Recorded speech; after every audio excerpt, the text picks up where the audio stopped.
Jama'a assalamu alaikum ga labaran duniya daga gidan rediyo Barewa tare da ni Ahmad Abubakar Usman da zan karanto. Kamfanin Dangote ya fara shigo da danyen mai daga Amurka wanda ya zarce na Najeriya a karon farko a watan Yuli. Kashi 60 na danyen mai da aka shigo da shi daga Amurka ya fi na Najeriya, inda alkaluma suka nuna na Najeriya ya ragu zuwa kashi 40.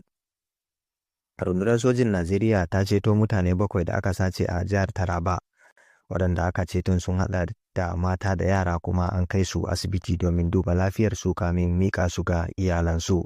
Hukumar ƙididdiga ta ƙasa ta bayyana cewa hauhawar farashin kayayyaki a Najeriya ya kai kashi 25.8 a watan Agusta, mafi girma cikin shekaru 18 da suka gabata. Wannan na zuwa ne bayan cire tallafin man fetur da kuma sauye-sauyen da aka yi a tsarin musayar kuɗaɗe. Shugaban cocin INRI Evangelical Spiritual Church, Pramet Elijah Ayodele, ya yi gargaɗi ga hukumomin tsaro akan yiwuwar hare-hare a coci da masallatai a Najeriya da wajen ƙasar. Ya buƙaci a ɗauki matakan tsaro domin hana faruwar hakan. Gwamnatin Jamus ta buɗe sabbin cibiyoyin bada visa a Najeriya, Cameroon da Cyprus domin sauƙaƙa samun visa ga 'yan ƙasashen Afirka. Wannan mataki zai taimaka wajen bunƙasa hulɗa tsakanin Jamus da ƙasashen na Afirka. Ƙungiyar ƙwallon kwando ta mata ta Najeriya, The Tigers, ta lashe gasar Afrobasket na mata karo na 5 a jere bayan doke Mali da ci 78 da 64 a wasan ƙarshe da aka buga a Abidjan a ƙasar Cote d'Ivoire.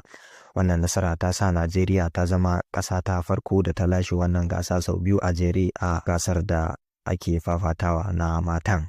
Ƙarshen labaran kenan, da fatan za mu kasance cikin ƙoshin lafiya.